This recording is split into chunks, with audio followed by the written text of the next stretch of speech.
नमस्कार दोस्तों, GST council की 53वीं मीटिंग आज संपन्न हो गई है। केंद्रीय वित्त मंत्री निर्मला सीतारमण ने बैठक की अध्यक्षता की थी। मीटिंग के बाद इसमें लिए गए फैसलों की जानकारी वित्त मंत्री ने प्रेस कॉन्फ्रेंस करके दी है। दरअसल दोस्तों, निर्मला सीतारमण ने कहा है कि फर्जी बिलों पर रोक लगाने के लिए फेज्ड मैनर यानी कि चरणबद्ध तरीके से पूरे देश में बायोमेट्रिक ऑथेंटिफिकेशन लागू किया जाएगा। इसके अलावा दोस्तों कई सारी चीजें हैं, जिनमें से आपके खाने पीने की चीजें, दही, दूध से लेकर कपड़ा सामान खरीदने को लेकर आपके जीएसटी में कितनी छूट मिली है, किस पर कितना टैक्स लगेगा, इन सब की जानकारी भी दी गई है। वहीं दोस्तों रेलवे की platform ticket, clock room services और वेटिंग रूम सर्विसेज को जीएसटी से छूट देने का फैसला किया है। इसके अलावा भी दोस्तों इस मीटिंग में कई सारे अहम फैसले लिए गए हैं जो कि आपके जीवन से बेहद जुड़े हैं। किस चीज पर कितना जीएसटी टैक्स लगाया गया है, किस पर कितना रिवाइज किया गया है, ये सब की जानकारी आपको वीडियो में आगे मिल जाएगी। जैसा कि दोस्तों आपको पता है 52वीं मीटिंग में यानी कि जीएसटी की 52वीं मीटिंग में भी कई सारे अहम फैसले लिए गए थे। इसमें कहा गया था कि सभी तरह की जरी वाली चीजों पर 5% जीएसटी लगाने का फैसला किया गया है।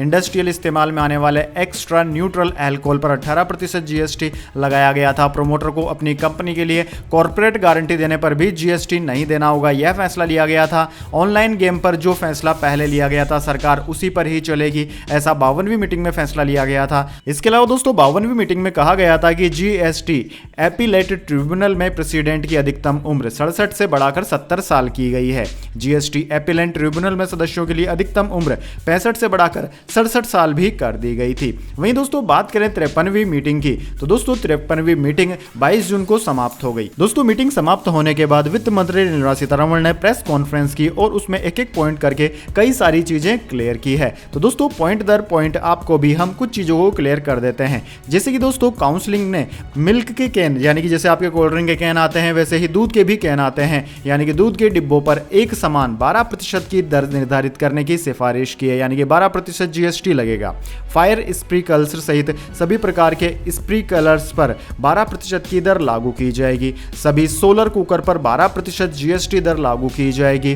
कॉटन बॉक्स पर भी 12% की जीएसटी दर लागू की जाएगी। वैसे दोस्तों आपको बता दें यह सारी फिलहाल सिफारिशें हैं, इनको अभी लागू नहीं किया गया है, लेकिन जैसा मीटिंग में फैसला लिया गया है कि सिफारिश का मतलब लगभग लागू ही होता है। वहीं दोस्तों रेलवे द्वारा प्रदान की जाने वाली सर्विसेज जैसे कि बैटरी ऑपरेटेड व्हीकल और इंट्रा रेलवे सर्विसेज जीएसटी से मुक्त रहेंगे। अब इन पर कोई जीएसटी नहीं देना पड़ेगा। वहीं दोस्तों डिमांड नोटिस पर ब्याज और जुर्माना माफ किया जाएगा। वित्त मंत्री ने कहा है कि एपीलेट अथॉरिटी के समक्ष अपील दायर करने के लिए अधिकतम राशि 25 करोड़ रुपए से घटाकर 20 करोड़ रुपए सीजीएसटी प्री डिपोजिट कर दी जाएगी। छोटे टैक्स पेयर्स की मदद के लिए काउंसिल ने 2024-25 के लिए रिटर्न दाखिल करने हेतु GSTR4 के लिए 30 जून की तारीख की सिफारिश की है। वहीं दोस्तों मुकदमेबाजी को कम करने के लिए काउंसिल ने अपील दायर करने के लिए हाई कोर्ट के लिए 1 करोड़ रुपए और सुप्रीम कोर्ट के लिए 2 करोड़ रुपए की लिमिट की सिफारिश की है। वहीं दोस्तों आपको बता दें 2017-18, 18-19, 2019-20 के लिए डिमांड नोटिस पर ब्याज और जुर्माना माफ कर दिया जाएगा अगर 31 मार्च 2025 तक टैक्स का भुगतान कर दिया जाता है। यानी कि अगर आपका टैक्स 2017-18, 18-19 या फिर 19-20 से ही पेंडिंग चल रहा है तो उसके ऊपर आपको जुर्माना नहीं देना पड़ेगा, आपको ब्याज भी नहीं देना पड़ेगा। दोनों को माफ कर दिया गया है सरकार के द्वारा। अगर आप 31 मार्च 2025 तक टैक्स का भुगतान कर देते हैं, यानी आप 31 मार्च 2025 तक टैक्स का भुगतान कर देते हैं तो उस टैक्स पर जो कि आपका पेंडिंग चल रहा है उस पर जो ब्याज बनता है और जो जुर्माना बनता है दोनों को माफ कर दिया गया है भारत सरकार की ओर से। इसके अलावा दोस्तों वित्त मंत्री ने कहा है कि अगर हॉस्टल किसी शैक्षणिक संस्थान के भीतर है तो उसकी माध्यम से सेवा को वर्तमान में छूट दी गई है। काउंसिल ने अब फैसला किया है कि संस्थान से बाहर के हॉस्टल्स को भी टैक्स छूट दी जाएगी, लेकिन ये राहत केवल 20,000 रुपए प्रति व्यक्ति प्रति माह होने पर ही मिलेगी। हॉस्टल में केवल वही शामिल है जहां रहने वाले कम से कम 90 दिनों तक रहते हैं। यानी कि अगर आपके बच्चे किसी हॉस्टल में पढ़ते हैं या फिर आप कोई शैक्षणिक हॉस्टल चलाते हैं और उसका किराया कम से कम 20,000 रुपए प्रति माह हो तो वहां पर आपको यह छूट मिल जाएगी। इसके अलावा दोस्तों हॉस्टल में केवल वही शामिल रहेंगे जहां रहने वाले कम से कम 90 दिनों तक रहते हैं, यानी कि उस हॉस्टल में कम से कम आपको 3 महीने रहने होंगे, तभी जीएसटी की इस छूट में यह बात शामिल की जाएगी। इसके अलावा दोस्तों निर्मला सीतारमण ने कहा है कि बचे हुए एजेंडे पर चर्चा के लिए अगली जीएसटी काउंसिल की मीटिंग अगस्त के मध्य में आयोजित करने का फैसला लिया गया है। जीएसटी काउंसिल में एजेंडे में कई मुद्दे थे, समय की कमी के कारण कुछ पर चर्चा नहीं हो सकी। वहीं दोस्तों निर्मला सीतारमण ने वित्त और कॉर्पोरेट मामलों की मंत्री के रूप में कार्यभार संभालने के एक दिन बाद जीएसटी काउंसिल की 53वीं जीएसटी काउंसिल की मीटिंग की घोषणा की थी। थी। दोस्तों, जीएसटी काउंसिल की पिछली मीटिंग 7 अक्टूबर 2023 को आयोजित की गई थी। इस मीटिंग में जीएसटी काउंसिल ने ऑनलाइन गेमिंग, कैसीनो और घुड़दौड़ पर 28% शुल्क लगाने का फैसला किया था, जो कि काफी विवादित भी रहा था। कई लोगों ने इसके ऊपर सवाल भी उठाए थे कि 28% जीएसटी टैक्स स्लैब में आने पर यह सारे कारोबार नष्ट हो जाएंगे। वहीं दोस्तों, आपकी जानकारी के लिए बता दें, सरकार ने मई 2024 में जीएसटी से 1.73 लाख करोड़ रुपए जुटाए थे। ये अब तक का किसी भी महीने जुटाया गया चौथा और वित्त वर्ष 2024-25 का दूसरा हाईएस्ट जीएसटी कलेक्शन था। इससे पहले सरकार ने अप्रैल 2024 में जीएसटी से सबसे ज्यादा 2.10 लाख करोड़ रुपए जुटाए थे। सालाना आधार पर ग्रोस जीएसटी कलेक्शन में 10% की बढ़ोतरी हुई थी। दोस्तों, आपकी जानकारी के लिए बता दें, जीएसटी कलेक्शन इकोनॉमी की ओवरऑल हेल्थ का एक संकेतक है। अप्रैल महीने के जीएसटी कलेक्शन के आंकड़ों पर केपीएमजी के नेशनल हेड अभिषेक जैन ने कहा था कि अब तक का हाईएस्ट जीएसटी कलेक्शन मजबूत घरेलू अर्थव्यवस्था को दर्शाता है। इसके अलावा दोस्तों, आपको बता दें, 2017 में जीएसटी को लागू किया गया था। जीएसटी एक इनडायरेक्ट टैक्स है। इसे variety of previous indirect tax, VAT, service tax, purchase tax, excise duty और कई इनडायरेक्ट टैक्स को रिप्लेस करके 2017 में लागू किया था। जीएसटी में 5, 12, 18 और 28% के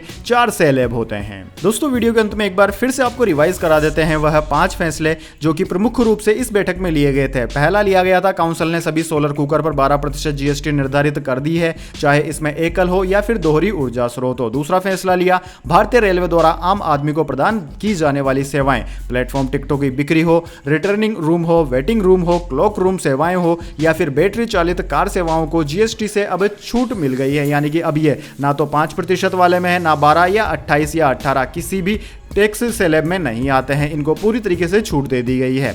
शैक्षणिक संस्थानों के बाहर के छात्रों के लिए छात्रावासों को भी छूट दी जा रही है। आवास सेवाओं की आपूर्ति का मूल्य प्रति व्यक्ति प्रति माह 20,000 रुपए तक है और वह यह सेवा न्यूनतम 30 दिनों तक निरंतर ले रहा है तो उसको भी जीएसटी से छूट मिल जाएगी। इसके अलावा दोस्तों, काउंसिल ने मिल्क कैंस पर एक समान 12% की दर निर्धारित करने की सिफारिश की है। काउंसिल ने सभी कॉटन बॉक्स पर 12% की दर निर्धारित की है। फायर स्प्रिंकलर सहित सभी प्रकार के स्प्रिंकल पर 12% की दर लागू करने का फैसला लिया है। सभी सोलर कुकर पर भी 12% जीएसटी की दर लागू की जाएगी। इसके अलावा 5वां फैसला लिया गया है कि जीएसटी दरों को तर्कसंगत बनाने के लिए गठित जीओएम की अगली बैठक में स्टेटस रिपोर्ट प्रस्तुत की जाएगी। दरों को तर्कसंगत बनाने के लिए गठित ग्रुप ऑफ मिनिस्टर्स की अध्यक्षता बिहार के उप मुख्यमंत्री करेंगे। वहीं दोस्तों, बैठक में यह बात भी सामने आई है कि केंद्र सरकार पेट्रोल और डीजल को जीएसटी के दायरे में लाने के पक्ष में है और हालांकि इसके लिए कहा गया है कि राज्य इसके लिए मिलकर जीएसटी की दर तय करें।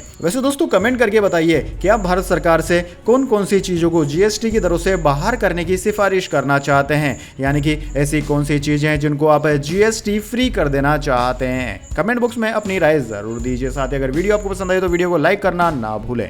धन्यवाद। वंदे मातरम। जय हिंद, जय भारत।